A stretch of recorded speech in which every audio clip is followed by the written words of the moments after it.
খাবারের টাকা এবং ওষুধের টাকা ব্যতীত ইনভেস্টিগেশনের যে চার্জ আসবে সেটা 80% ওনাদেরকে মওকুফ করে দেওয়ার নির্দেশ প্রদান করা হয়েছে এবং ওনারা হ্যাপিলি এগ্রি করেছেন। 100 টাকা হলে 80 টাকা মাফ করে দেবেন, 20 টাকা ইনভেস্টিগেশন চার্জ নেবেন। ডাক্তারদের ভিজিটের কোনো ফি ধারণ করা হবে না। আপনারা জানেন ডেঙ্গুর ব্যাপারে আমরা আমাদের প্রতিদিন আমরা সভা করতেছি, পূর্ণ প্রস্তুতি নিয়েছি ইনশাল্লাহ।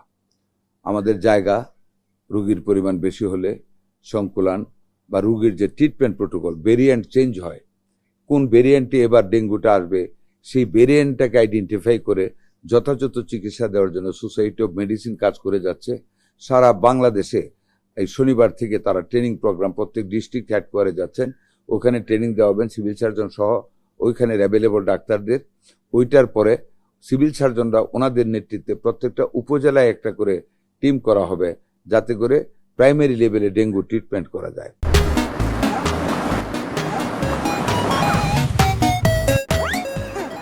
ডেঙ্গুর ভেরিয়েন্টের উপর নির্ভর করে ট্রিটমেন্টটাকে যাতে আমরা চেঞ্জ করতে পারি, সাথে সাথে যাতে মৃত্যু না ঘটে সেই ব্যাপারে আমরা ব্যবস্থা গ্রহণ করেছি।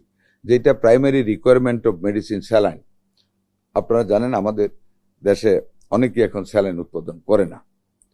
তো আমরা এরই মধ্যে বিদেশ থেকে আমরা 1 লক্ষ স্যালাইন আমাদের স্টকে, আমরা সেন্ট্রাল স্টকে আমরা রেখেছি। আমাদের স্কেটারলি আরো কয়েক হাজার স্যালাইন আমাদের বিভিন্ন জেলায় বিভিন্ন হাসপাতালে আমাদের রয়েছে। এরই মধ্যে আমরা ইউনিসেফের কাছে স্যালাইনের জন্য বলেছি, ওনারাও আমাদেরকে স্যালাইন দিবেন।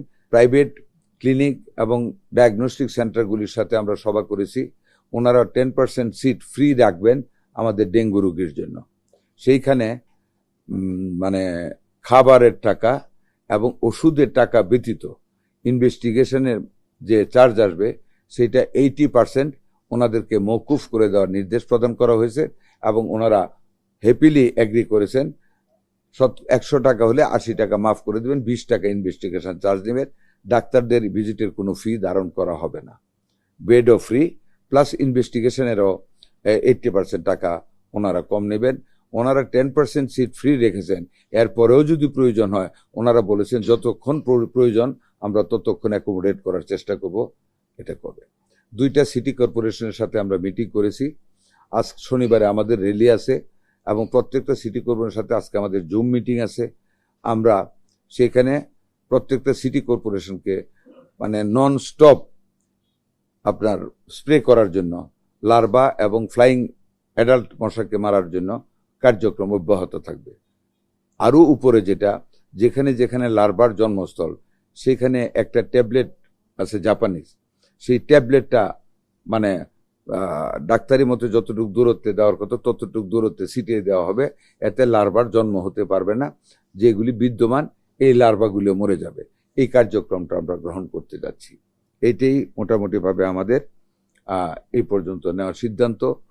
হামের ব্যাপারে আপনারা জানেন হামের মৃত্যু কমে এসেছে এবং হামের যে আক্রমণ যারা নতুনভাবে ভর্তি হচ্ছে আপনারা নিশ্চয়ই লক্ষ্য করবেন, এটা কিন্তু মেসিভলি বাড়তেছে না, একই জায়গায় অ্যারেস্ট হয়ে আছে।